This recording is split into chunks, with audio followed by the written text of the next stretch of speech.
Thanks for joining me today, Phil. The Phil Jones, he's in the house. It's great to be here, Jim. Hello to you guys as well. I'm super excited, man. I've been following you for a little bit, saw you at Tom Ferry conference, and it just excited me because the approach you take and how you communicate on such a high level, but how you teach it in such a simple, understanding, and easy way to acquire that knowledge and utilize that skill set as communication. So how did you get involved in this, man? And how did you learn all this stuff? Oh man, I've been in business forever, and I think the shortest answer I can give to a very long question that probably would take 3 hours of time to unpack properly is I've been obsessed by success my entire life, which means that I've studied other people that are successful in any area of life, and I've never been in awe of them. I've never been one to say, wow. Instead, I asked the question, how? And what I learned is even from early senior leadership roles when I was in my teens and every career that I've had since there, if I wanted to transfer an idea to somebody else, it was a lot better for me to be able to say, I've been seeing what Jim's doing, and what Jim's doing is he's crushing it in ABC, and I know that you'd like to get better in ABC. Yep. So why don't you be more like Jim, right? That's what I would use as a leadership style, because I didn't have inherent credibility through age or tenure, etc. So I'd borrow credibility from other successful people's actions and behaviors. That meant that I was studying people everywhere I could possibly look. And what I realized is the difference between those that did good and those that would really crush it is the ones that would crush it would know exactly what to say, when to say it, how to make it count. They knew the power of the right words at the right time and how that would drive change. Now, this blew my mind because I just couldn't stop thinking about it. And I've been on the quest for better on all things communication and spoken word for the last 20 odd years since. Wow. And still don't think I figured it out, which is cool. Well, I think that's the humbleness and, the uniqueness that I think you bring in this space regardless. We had a great conversation last night. Right. We've talked for 45 minutes. People were like, sorry, What's am I interrupting you? Yeah. Who's this guy? Life-changing, middle of a room conversation. Exactly. And what I got from that was the level of humbleness and, how you were, constantly saying how, you're working at this skill and navigating and spending time and looking to make things better and enhance. Right. Where does that come from? That urge to enhance, that urge to teach and give other people knowledge for opportunity? Well, I think, look at the alternative option. The alternative option is that you think you figured it all out and that you're as good as it gets. That's pretty darn depressing to me. That idea that you've already hit your ceiling and now you're going to try to hold at that ceiling position for the rest of the time. And true. We live in a world where people want to know best practices, or they want to know what's the best way of being able to do things, or she or he is the best at something. And that to me is a limiting belief all by itself. Is if there's a best practice, that means that there's a ceiling and people can't go through it. And I remember a point of time in my life where I really struggled with something. And the thing I struggled with was tying my shoelaces. As a kid, I didn't get there quite as quick as other people. And I remember people saying it's easy. You just loop it and you swoop it and you pull it through, right? It's easy. And I'd respond by saying, I'm trying my best. I'm trying my best. I'm trying my best. And that never, ever, ever helped me. Never helped once, me saying I was trying my best. It wasn't until I shifted focus and decided to work on getting better, slowed down, learned the technique, and that's what freed up opportunity. And I've been on this relentless quest for better since in any given area, and that's what keeps it fun. Yeah. Now, you bumped into me this morning, and even though I've been paid to present over 3,500 times, and here we are speaking at an event today, I'm in the room before everybody else. I'm walking the space, I'm mapping my mind map, and I'm getting crystal clear on how I'm going to make the most of this opportunity to serve 100 plus of the most inspiring leaders in the mortgage and real estate space. And that's a responsibility. I think many people in the thought leader, expert, speaker, trainer space, they haven't yet got through the fact that their success has nothing to do with them. It only has something to do with the people that go on to be able to go change the world because of. It's powerful. And that's a leadership lesson. This is thought leadership means that you should be leading people's thoughts. Yes, yes. What do you think about the professional development industry as far as influencer, right, and thought leader? Do you see a difference? Do you see an overlap? I mean, this is a Venn diagram, right? And they can be far apart, or they could be crossing slightly, or they could be laid straight on top of each other, right? They're two big circles. And in order to build a personal brand, you want both those things to be in existence. But I feel like the influencer piece this is best described, I would say, by a cocktail conversation I had with a dear friend of mine by the name of Clay Hebert. And Clay Hebert describes there's two types of marketers. There are the look at me marketers, and there are the come with me marketers. Yes. I actually just recently heard that a few weeks ago, and it hit hard, you know? Right. And you take it back to source, that's a Clay Hebert quote. And it's magic to be thinking about thought leadership is that you are creating a direction of movement of which people are traveling towards. You're not trying to attract. What you're trying to do is to give stuff away so that people go do. And I feel like the influencer space is very much about eyeballs on you and building fans and having them spending their days with their time on your platform. Now, a cool lesson that was taught to me is, I don't share this with many people, but I was in this space a long time before this space was called this space, right? So I had an online community Facebook group with 3,500 paying clients in it in 2010, 11, 12. Wow. Which is, this is when people were just starting to get excited about Periscope, and I was going Facebook Live in a group community with paid for funding to be able to do so. And I ran that group with daily videos and daily emails and showed up and had regular facilitation. We called it On the Couch with Phil on a Sunday afternoon, etc. It was a real good time for a good time. And then I remember it started to feel like a job. Then I started to realize, and this was keeping me up at night, is that people were coming for the content and they were coming for the community, but they weren't taking the action that the community was for. Yes. And I realized that what I had was fans and created a real sense of connection with people, that I felt a duty of having these thousands of friends that believed that they knew me intimately, and I had to feel a sense of duty to know them intimately too. And the price of entry didn't meet that level of bandwidth of what could be provided for them.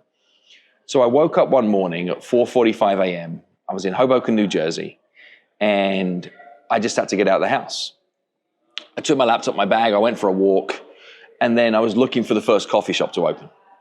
5:30 a.m., Starbucks opens. I stepped into Starbucks, I ordered myself a Pike Place, pulled up my laptop, went into my Stripe account, and I canceled manually every recurring subscription.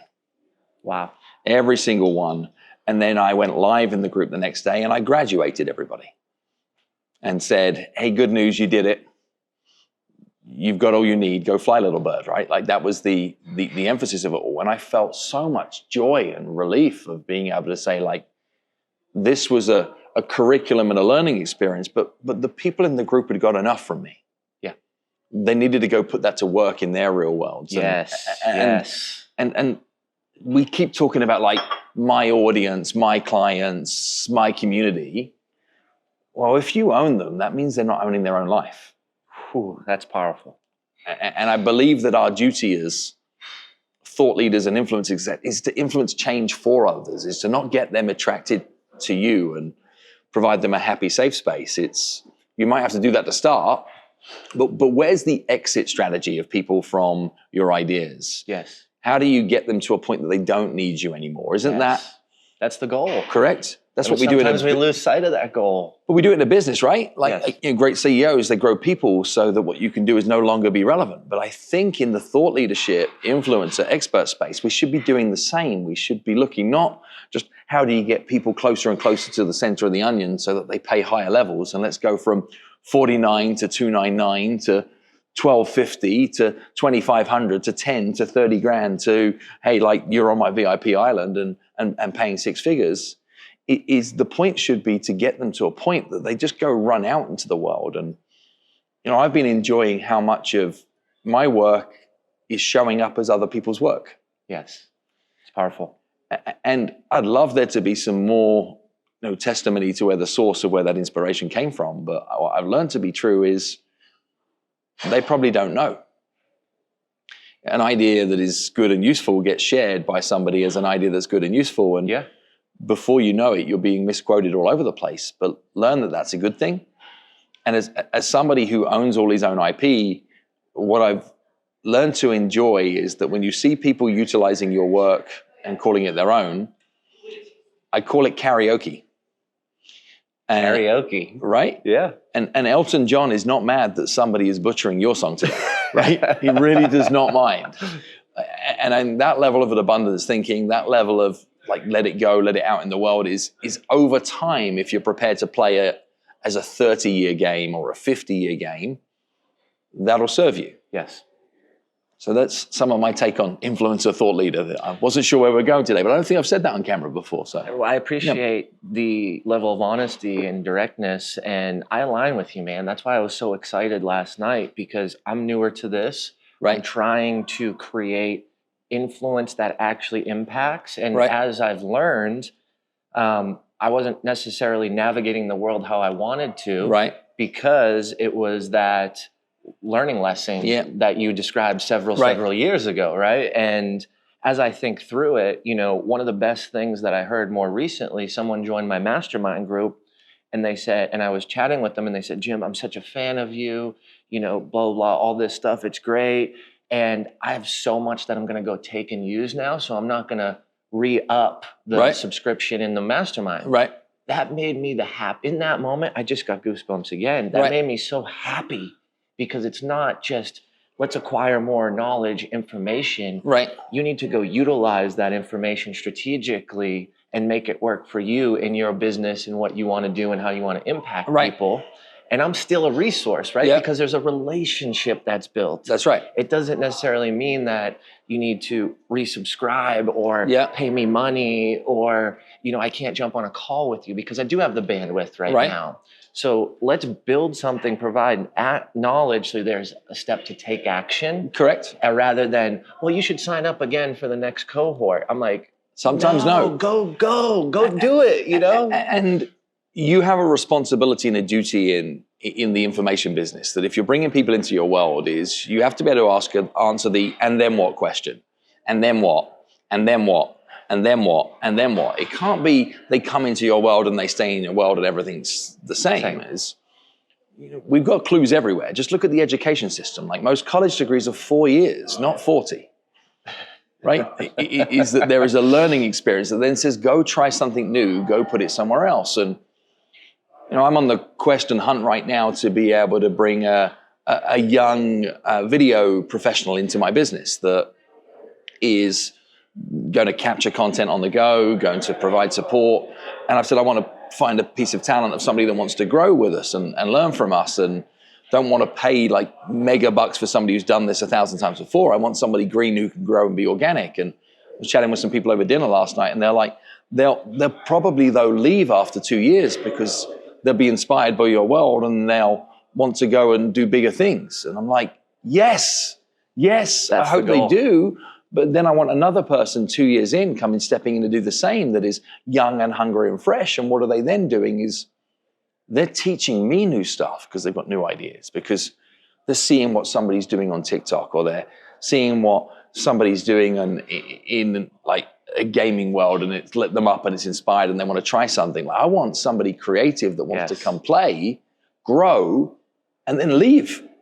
And that might be leave to come and do something bigger inside my organization, but it might also be go do something somewhere else too.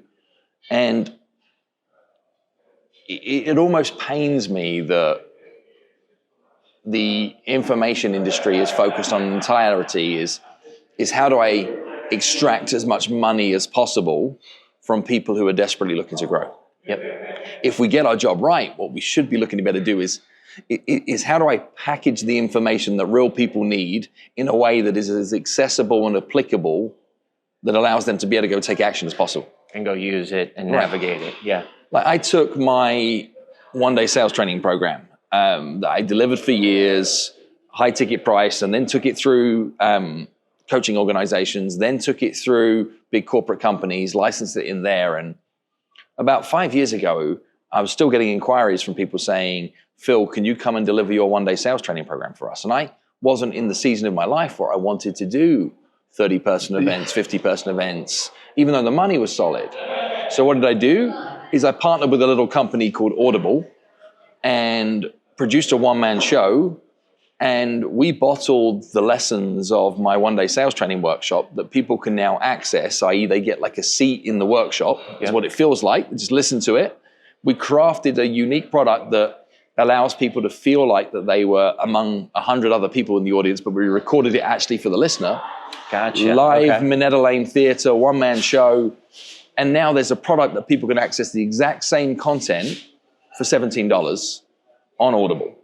I'm like, that's the thing to be able to do. And now we've got, I don't know, 500,000 people that have listened to that program. Yes. And what is equally magic is the work gets to be famous and the person doesn't. And I'm happy with that play.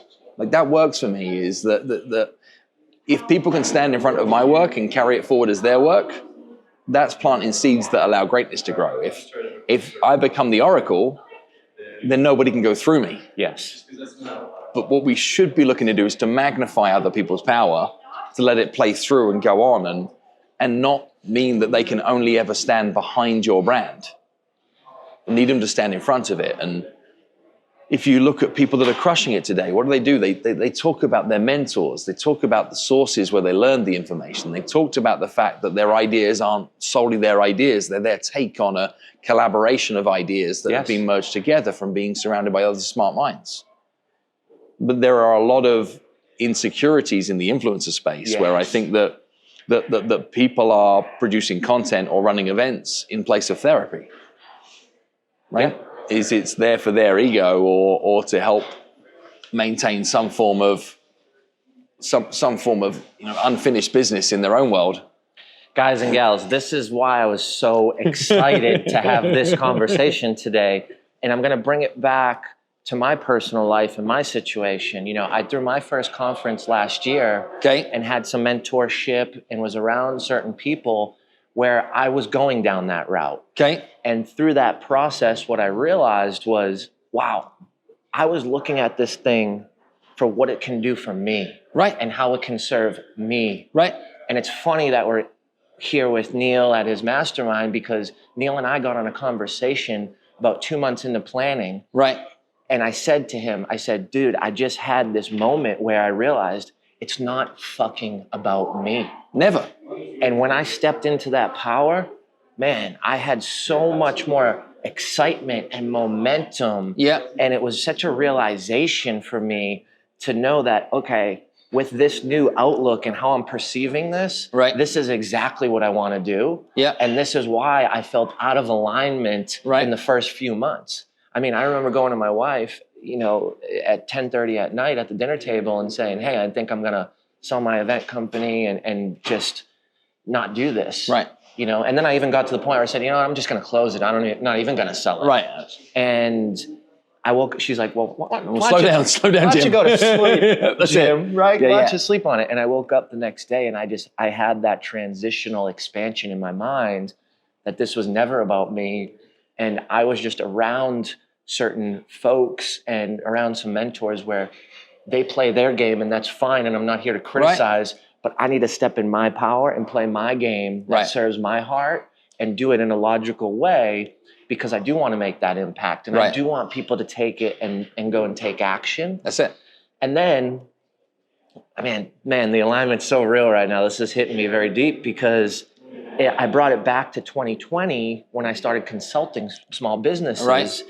And I was shying away from this space last year of going back into consulting because it just didn't feel right. It felt a little icky. And what I realized in 2020 was I wasn't living in abundance. And I was doing exactly what we just talked about, where I had people who were in my program, and I would hold information so that they would sign a retainer again.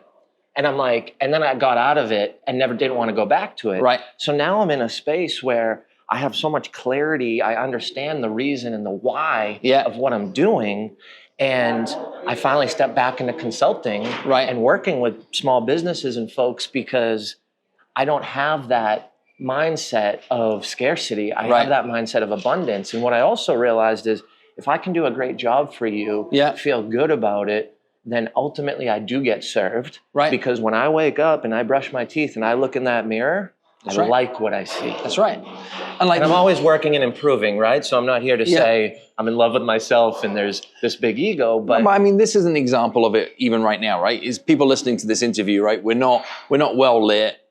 There's a little challenge in some of the audio in the background. This wasn't something that was predetermined or pre-planned. This is you taking an example of how do you serve a moment that presents itself for these people back here.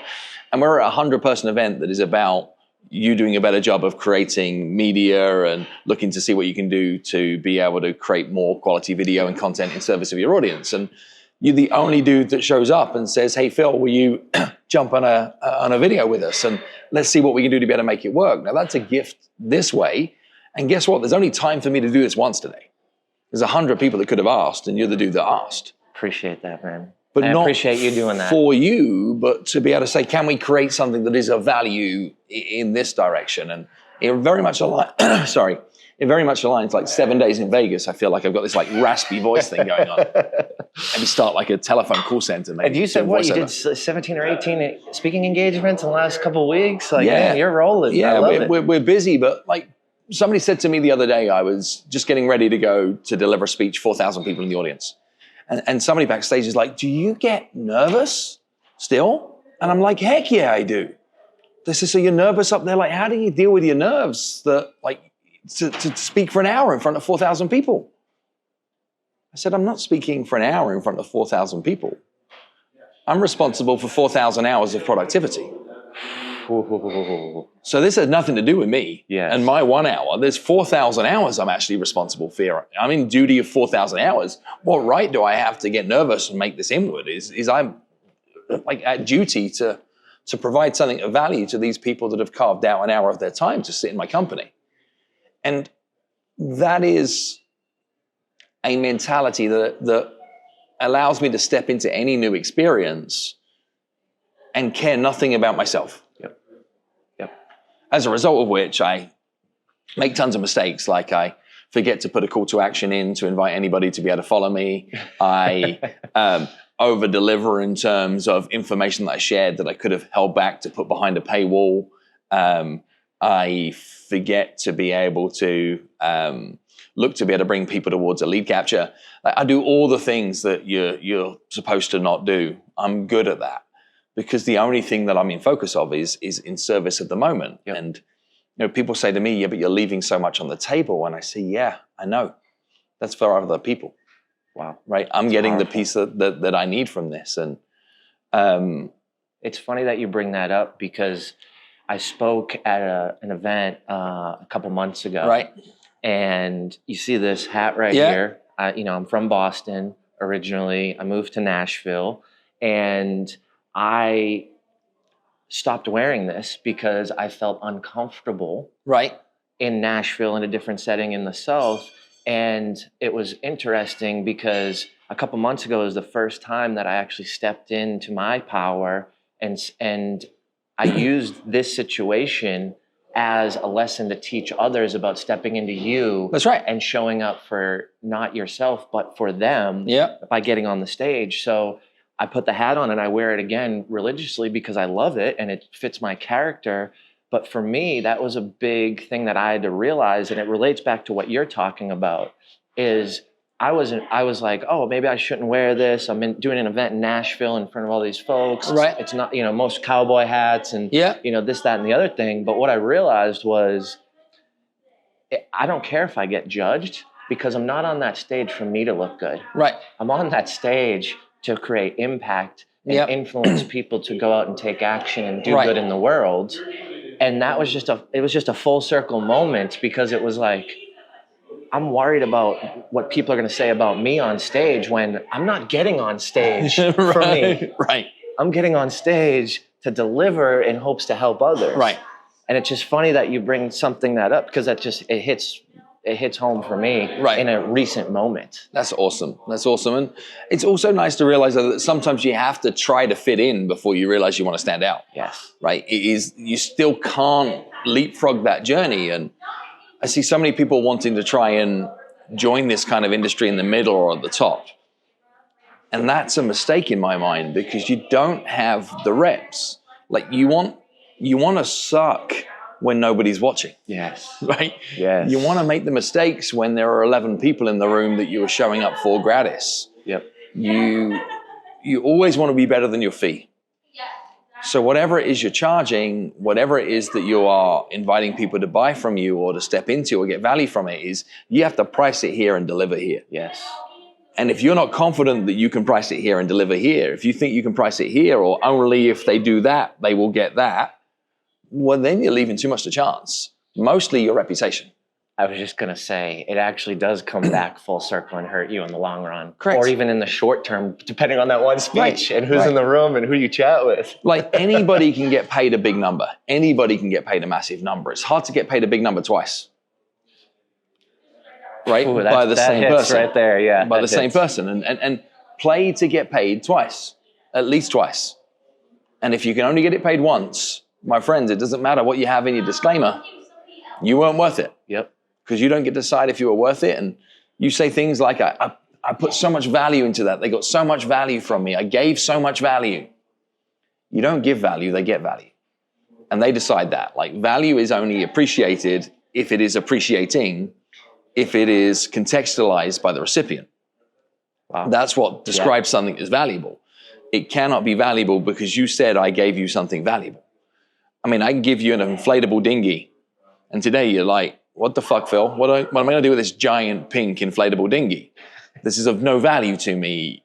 However, if you were struggling in a river or a lake or an ocean and trying to stay afloat, and I managed to ship you that same product at that moment in time and put air in it for you, Yep. like you'd take every money, every possession, every item you'd had Totally. to be able to grab hold of that at that given moment in time because you would appreciate its value in that context. Yeah. Yeah.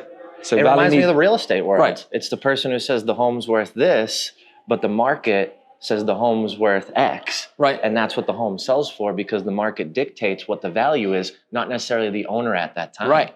Right. So Right. you look at it from on stage and information. And reverse that the other way though. It is the owner can decide, right? Like the market says the house is worth $750. To the owner, it's worth $825. There will be a day in the future that house will be worth $825. Yes. So if the owner believes that house is worth $825, it can stay on the market at $825 for the rest of time until the buyer finds it. What happens though is that you have a smaller buyer pool. That's what it is. It's not about the market. It's that if you want to fish in the bigger market, you have to price something accordingly. If you want to find one of one, I mean, there's possibly somebody in the land that would pay $1.3 million for that house. Sure. For a set of very specific reasons. And like, I live in New York City and the apartment next door to my existing apartment became available, allowing us the ability to convert and create two apartments from one. Now, that was the only apartment in the building that had any value to me. And it had a value to me that was significantly different to anybody else in the world because it gave me the ability to have this expansion. Yes. Yes. So I would have paid $100,000, $200,000, $300,000 more for that apartment if needed. because of the value that it provided in your situation. Because it allowed us to be able to stay living in the city with the same address. Like it was worth more than the real estate. Yes. Yes. And I think take that value piece and view it both sides. Value needs to be appreciated. You're looking for that value to be appreciating, i.e. growing, and be contextualized by the recipient. So you can say the outward market sets the fee, or you can say the inward market of the individual that you're looking to isolate as the person that might be right for it sets the fee. They're both true. It makes a lot of sense. There's a lot of clarity in that. Right. Yeah. I'm thinking through to relate it back to a million things right now. Right. I'm like, yep, that makes sense. But it's easy to find a $750,000 buyer for a $750,000 house. True. It's a lot harder to find an $825,000 buyer for a $750,000 house, but there is one. So did you have to go through a period of time for you to materialize and realize this? Oh, or man, did you get this early on? Yes to both those questions. Like, I've been obnoxiously learning on the relentless quest for better since I was 13, 14 years of age. I also move faster than almost anybody on the planet. So my graduations and reinventions in my career have been really quite harsh, like 3-year cycle, 3-year cycle, 3-year cycle, 3-year cycle, 3-year cycle, level up, level up, level up. Yep. Always be running two games. You've got the business you're running and the business you're growing. run the two side by side, then what happens is the business you're growing becomes the business you're running, which means you can start growing another thing, right? Comes back to your ceiling that we That's talked right. about earlier. No ceiling. Your ceiling should be your newest floor. Correct. Right? Like, correct. Just keep moving up. Yeah, and if you keep raising the floor, you can reach the top. But you can't reach the top if you don't have a step that's high enough to be able to step on. True. So, yeah, and I'm a lifelong student, right? There is not a day of my life that I do not learn something incredible. Yeah. And you know, today's a school day. Like, I'm not showing up here as an expert. I'm the closing keynote speaker. I'm the first person in the room. I'm going to listen to everything that's being laid down ahead of me. And I'm going to leave this event pouring into everybody's in here, but also having my cup filled up by some of the other experts that are in the room. Well, that was something when we were talking yesterday, when I seen Phil, I was like, I got to go talk to him. And we were chatting through that. And that was something that's very admirable to me that you do, because you're present the night before. Right. You're engaging, you're hanging out, you're having, a drink, being social, being available. Right. Being helpful, being resourceful. And then I did see you this morning when I walked in, working on your presentation before anybody got here. And I got here a little early because I wanted to do this and set up and maximize this potential for opportunity to have this conversation. And you said, we got to figure out when we can do this, because I don't want to miss the day. Right. Step away for 45 minutes, however long we chat. And that was just admirable to me, because I watch and I'm aware, and as I want to grow my speaking business, right, I don't see that often. No, what you do, and I align with it, and that's how I want to show up for my engagements, for the audience, to really just be impactful and make sure that I'm showing up the best in order to serve the best. Right. And it kind of goes back to our conversation. I'm not doing it for me, but I'm doing it so I can understand, have that awareness, show up and create that impact for those folks in that room. And there's so many positive reasons to do it. One big one is that you get to contextualize how your work fits into the bigger chapter, right? If you're delivering a speech, you're just a baton runner in a relay race somewhere, right? Like there is a bigger game at play here. And what leg are you running? Are you the anchor that needs to pull us back? Are you the second leg that needs to help try and make us up some ground? Are you the third leg that says don't lose us any position? Like, where are you in the race? What role is it you're looking to play? And if you don't know what happened before you, you're playing blind, and that is too risky. It's unnecessarily risky. Not only that, is reputationally speaking, if you survey event organizers, one of the things that people are frustrated about is a lack of customization. Another thing that people are frustrated about is somebody will just show up and then disappear again. So the two biggest pain points of the existing meeting and event guy that planners, agrees with both of those things, who threw a conference last year. Correct. These are the two things that your customer as a speaker have publicly complained about the most, that said, these things like get on my goat more than anything else. So why not just fix those two things? And they're like, you're amazing. Yes. And why not remember that the AV crew are part of the team that can make or break whether your show goes well or not, and make friends with the AV crew and help them realize that you value their input into what it is that you're creating. And why not learn the corporate objectives of what the event organizer is actually trying to achieve here, and see how you can align and add value to that. And questions you were asking me last night, who's in this room? What level are they? What's the percentage in the makeup? You're in this group, right? Like, you care. Correct. You want to know so you can deliver at such a high level. And I just appreciate that. One, because I am on the side of acquiring speakers to speak and to create impact, but also two, I do want to get on that stage and show up as best possible for others. What it gives me is a thing that my buddy Jason Dorsey calls a defensible difference, a true difference in my value prop versus anybody else. And in the speaker space, is my fee level is in line with people that have way bigger platforms, way bigger fame credentials. I'm not going to beat Gary Vee for reach. I'm not going to beat Damon John for television cred. I'm not going to play in those spaces. It's not my game.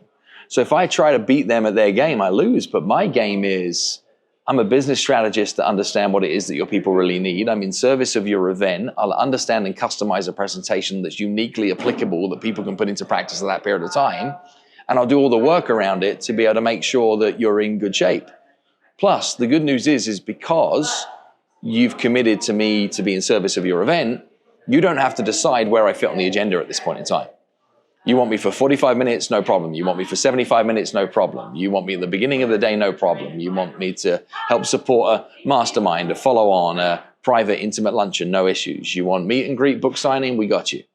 Like, it is the event organizer doesn't have to understand exactly how to extract the value from me at the point of contract. Wow. Yes. Right? Yep. Oh, yeah. Now what they can do is they can engineer the opportunity as life goes on, and we can be malleable. And what it almost always results in is us to be more collaborative in that process and create more win-win opportunities and create the chance for us, not only for them to get more from the experience, but for me to get more from the experience too.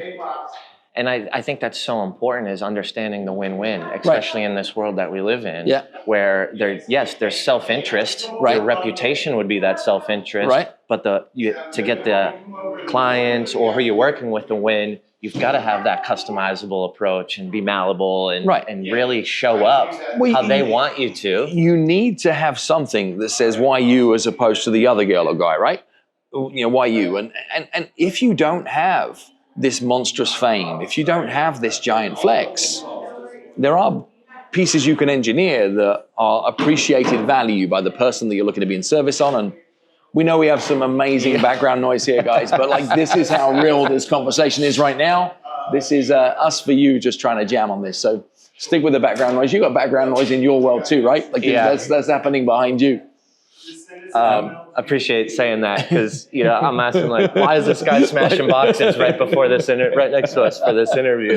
It's kind of funny, right? So one of the key lessons in my body of work is that the worst time to think about the thing you're going to say is in the moment that you're saying it, and that you should look to be able to get ready for the no moments. And then here we are recording an interview in the lobby of a hotel as people are setting up. So masterful prep. Yes. And I think, that's a perfect example of you being malleable to the situation, us not having a long relationship, right? And probably understanding that, I wanted this to be perfect. And you're over here you're reducing that stress level for me, rather than being like, oh, let's stop, I don't sound great, or let's restart that, right? Like, just in this situation, in real time right now, you're being exactly what you just talked about for me in this moment. Well, and it has to be ugly before it's beautiful. I repeat, it has to be ugly before it's beautiful. So do it messy first. Do it imperfect first. Take the lesson.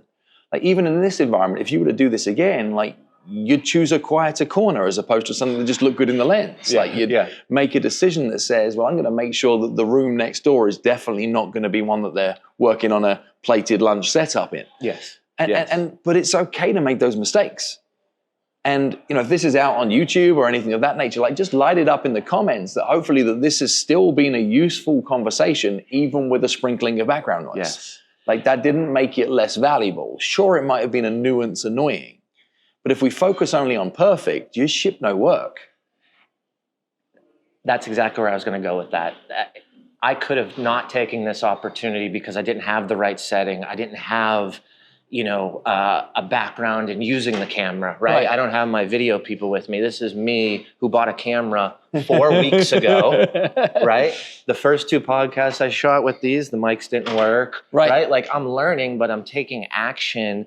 And I saw this opportunity, and I took this opportunity not for Jim Morris, but to share it with you. And it doesn't need to be perfect, but I'm going to learn from that process. And in real time, what was I going to say? Well, it's not perfect, so I'm not going to do it. I would rather run through the wall knowing that I'm not going to die. Right. It may hurt a little bit. Get back up and realize, hey, instead of running through that wall, maybe I take the side door to the left and still get the same outcome and not have to go through it. That's it. I'll bring the ladder next time so I can climb over it. Totally.